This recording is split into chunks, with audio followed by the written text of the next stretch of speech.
Welcome to my channel. ఈరోజు మన recipe వచ్చేసండి గోధుమ పిండితో బిస్కెట్స్ అనేది ప్రిపేర్ చేసుకుందామండి. ఇవి మనకి టేస్ట్ అనేది చాలా బాగుంటాయండి. చాలా సింపుల్గా ప్రిపేర్ చేసుకోవచ్చు. కేవలం అన్నీ ఇంట్లో ఉండే వాటితో ఇలా సింపుల్గా హెల్తీగా బిస్కెట్స్ అనేది ప్రిపేర్ చేయండి. చాలా బాగుంటాయండి. మనకి ఇవి ఎక్కువ టైం అనేది కూడా పట్టదండి. ఇన్స్టెంట్‌గా బిస్కెట్స్ అనేది ప్రిపేర్ చేసుకోవచ్చు. తప్పక ట్రై చేయండి. మనం ముందుగా బిస్కెట్స్ ప్రిపేర్ చేసుకోవడానికి ఇలా ముందుగా ఒక పెద్ద బౌల్ తీసుకొని దాంట్లో 2 కప్పుల గోధుమ పిండి, అలాగే 1 కప్పు పౌడర్ షుగర్ అనేది యాడ్ చేసుకోవాలండి. అలాగే దాంట్లోనే ఒక half table spoon baking powder, అలాగే కొంచెం సాల్ట్ అనేది కూడా యాడ్ చేసుకొని మనం ఇవన్నీ కలిసేలాగా ఇలా బాగా కలుపుకోవాలండి. ఇలా కలుపుకున్నాక ఇప్పుడు దీంట్లోనే వేడి చేసుకున్న 5 టేబుల్ స్పూన్ల నెయ్యి అనేది యాడ్ చేసుకున్నానండి. నెయ్యి అనేది వేడి చేసి యాడ్ చేసుకోవడం వల్ల మనకి బిస్కెట్స్ అనేది గుల్ల గుల్లగా వస్తాయండి, క్రిస్పీగా. ఇలా కలుపుకున్నాక దీంట్లోనే కొంచెం కొంచెంగా వాటర్ అనేది యాడ్ చేసుకుంటూ పిండి అనేది చూడండి ఈ విధంగా మనము ఇలా స్మూత్గా అనేది కలిపి పెట్టుకోవాలండి. ఇలా కలుపుకున్నాక ఈ పిండి అనేది ఇలా 2 భాగాలుగా తీసుకొని మనం ఇప్పుడు చపాతీ పీట పైన ఇలా మనం చపాతీలాగా అయితే మందంగా రోల్ చేసుకోవాలండి.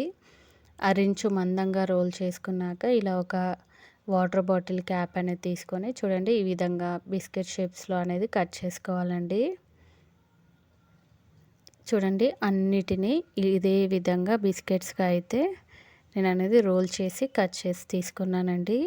ఇప్పుడు వీటిని పక్కన పెట్టేసుకొని డీప్ ఫ్రై అనేది చేసుకోవడానికి ఇలా స్టవ్ పైన ఒక కడాయి అనేది పెట్టేసుకొని మనకి డీప్ ఫ్రైకి సరిపడా ఆయిల్ అనేది యాడ్ చేసుకోవాలండి.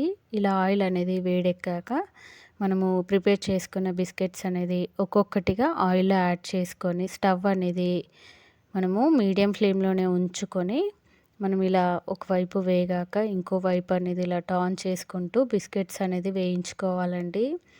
మనము స్టవ్ అనేది ఖచ్చితంగా మీడియం ఫ్లేమ్లోనే ఉంచుకోవాలండి. చూడండి ఈ విధంగా చక్కగా బిస్కెట్స్ అనేది పైన క్రిస్పీగా లోపల కూడా చక్కగా కుక్ అయిపోతాయండి.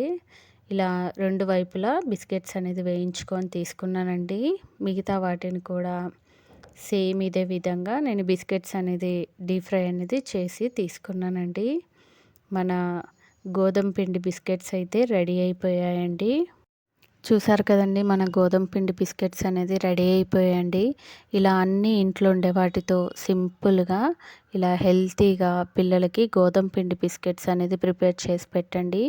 టేస్ట్ అనేది కూడా చాలా బాగుంటుందండి. తప్పకుండా మీరు కూడా ట్రై చేయండి. పైన ఇవి క్రిస్పీగా లోపల గుల్లగా బిస్కెట్స్ అనేది మనకి టేస్ట్ చాలా బాగుంటాయండి. తప్పకుండా మీరు కూడా ఈ గోధుమ పిండి బిస్కెట్స్ అనేది ట్రై చేసి ఎలా వచ్చిందో నాకు కామెంట్స్ చేయండి. అలాగే మర్చిపోకుండా ప్లీజ్ లైక్ చేయండి. నా మరిన్ని వీడియోస్ కోసం ప్లీజ్ మన ఛానల్ని సబ్స్క్రైబ్ చేయండి, షేర్ చేయండి. Thank you for watching the video.